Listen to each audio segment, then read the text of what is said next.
Muy buenas tardes, a continuación les compartiremos la experiencia vivida en la película El Libro de las Soluciones por John Novoa, Juan Benjumea y Ashley Guayambuco. Pero no sin antes colocar en contexto a la querida audiencia. Se trata de un hombre excéntrico que tiene una serie de ideas que para nada llama la atención de los productores que trabajan con él. Al darse cuenta del no gusto de sus colegas, decide salir a fumar un cigarro solo para escapar de la terrible situación en la que se encontraba. Así escapa con la película. En un pequeño pueblo de Francia, Marc se ubica con su fiel equipo y una tía llamada Denise. Sí, mejor conocida como su consejera. Allí su creatividad se manifiesta en 1.000.000 de ideas y que lo hacen consumir sus propias neuronas. No obstante, Mar comienza a tomar actitudes que dan la impresión de que algo no está bien. Su personalidad excéntrica lo lleva a no escuchar a otros y a tener comportamientos bruscos y autoritarios. Ok, complementando un poco más la idea de mi compañero John Harold Novoa, nos ubicamos en lo que vendría siendo la Cinemateca del Caribe, ubicada en el Conbarranquilla de la Carrera 76, un cine muy poco tradicional de la ciudad de Barranquilla, que según lo visto el pasado jueves 18 de abril, es visitado más que todo por personas de la tercera edad.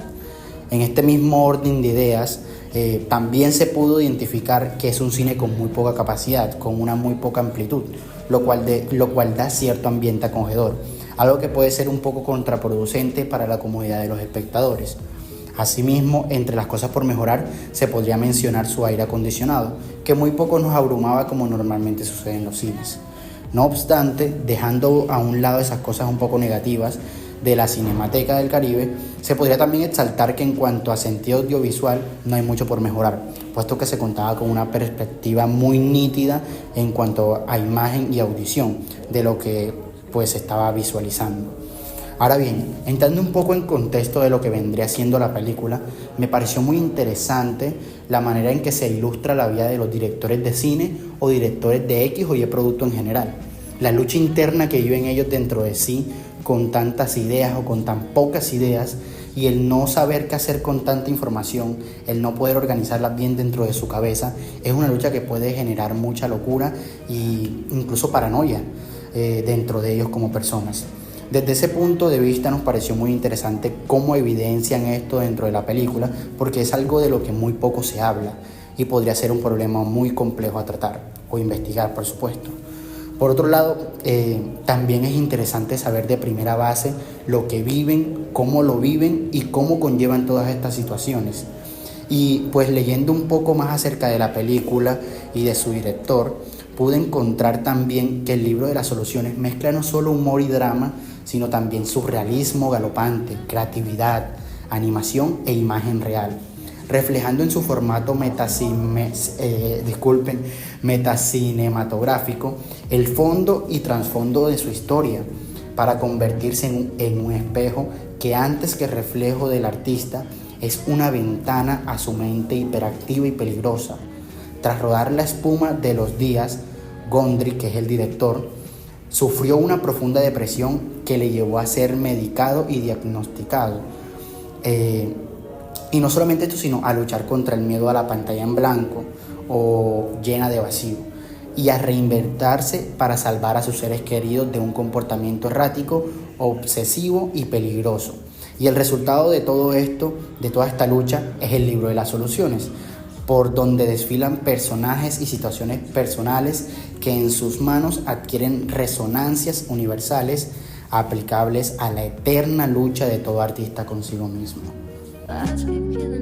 Totalmente de acuerdo contigo, Juan, una gran experiencia que vivimos en el cine. No lo conocía, pero estoy totalmente segura de que voy a volver. Bueno, yo quiero resaltar esa lucha que tiene el protagonista Mark Becker con su salud mental, y es un reflejo de cómo los desafíos psicológicos pueden influir profundamente en el proceso creativo. La salud mental y la creatividad a menudo están entrelazadas, y los artistas pueden experimentar una amplia gama de emociones que influyen en su trabajo. En el caso de Mark, su neurosis y su flujo incesante de ideas lo llevan a un punto de crisis, pero también son la fuente de su genialidad creativa. Como quien dice, su don y su maldición. Podemos apreciar también que el libro de las soluciones plantea preguntas importantes sobre el estigma de la salud mental en la sociedad y cómo esto afecta a los individuos que luchan con trastornos mentales. Esto nos anima a buscar soluciones que no solo traten los síntomas, sino que también fomenten un entorno en el que la creatividad pueda florecer sin sacrificar el bienestar personal. Esta reflexión es un recordatorio de que todos debemos abordar estos temas con compasión y comprensión, reconociendo la complejidad de la mente humana y la belleza que puede surgir incluso en medio de la lucha. Muchas veces las mejores ideas y los mejores proyectos surgen de la adversidad y el caos. Personalmente uso mi creatividad como una virtud por la cual seguir adelante, y siento que es precisamente lo que hace especial esta película, y es como Gondry convierte sus dudas y neurosis en un tratado sobre la creatividad.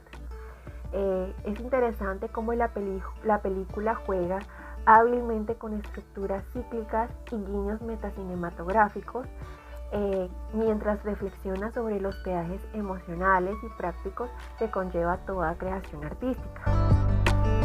En conclusión, el libro de las soluciones es una delicia para los seguidores de Michel Gondry y para aquellos que aprecian una exploración profunda y a veces cómica de la mente de un creador. Es una película que invita a la reflexión y que sin duda dejará huella en su audiencia. No se la pierdan y, como siempre, los invitamos a compartir sus propias soluciones creativas después de verla. Hasta la próxima.